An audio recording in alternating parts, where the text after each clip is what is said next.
This is a fun one. Sovereign will versus commanded will. I'm going to reference my doc, and I'll have a layover here for you to see an overlaid image of sovereign will versus commanded will in a chart. But this is important to know. What is sovereign will and what is commanded will? Sovereign will is that in which is God's will. Commanded will is that in which is revealed to us so that we can enact on it. Okay? Let me give some examples of sovereign will and some of commanded will. For sovereign will, we have Philippians 2:13. We have Philippians 1:6. And we have Jeremiah 29:11. Okay? For commanded, we have 1 Thessalonians 4:3, 2 Corinthians 6:14, and Matthew 7:21. In referencing the chart here, the first point is the sovereign will.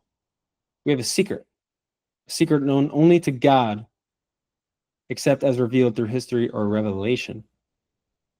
So it's God's sovereign will to have certain plans act out, but only He knows it, unless it's revealed through history or revelation, like the book of Revelation. That would be a sovereign will. Commanded will is revealed in the Bible. Okay, there you go. To my point, revelation, revealed in the Bible. Second point, sovereign will cannot be resisted or thwarted. God, creator of the universe, intelligent creator, makes all things happen that He wants. Whereas commanded will can be resisted or disobeyed. So if we're told to do something yet we do not, the commanded will is being used. God still makes all things new and perfect, so He can make all things work according to His good, no matter what we do or how we might get in the way here on earth, because He orchestrates all. But that's an example of commanded will. Sovereign will encompasses both good and evil, evil being sin, whereas commanded will involves only that which is good and holy.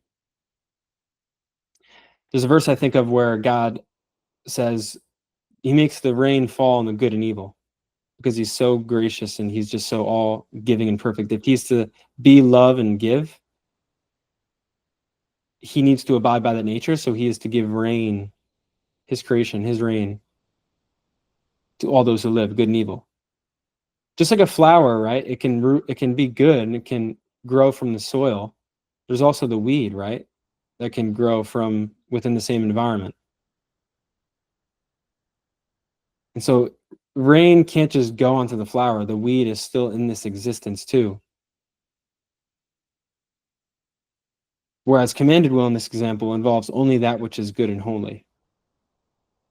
The fourth point of comprehensive controls all aspects of life, time, and history. God being the intelligent creator, the narrator of this movie, the author of this script, the master planner. He controls all aspects of life, whereas commanded will is specific. It's subjective and provides principles for living here on earth. Lastly, the believer is not commanded to know or discover what God has not revealed. His ways are far above our ways. Our unknown of the unknown is far greater than anything we do know here on earth that's in front of our eyes. What we don't know about what we don't know makes up a larger portion than anything we know in this existence.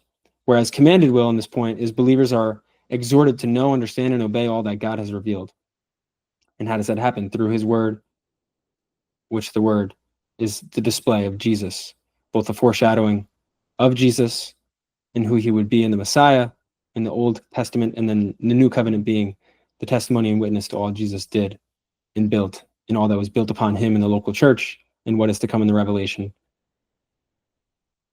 And so it's subjective. It's exhorted to know, understand, and obey all that God has revealed. That is commanded will.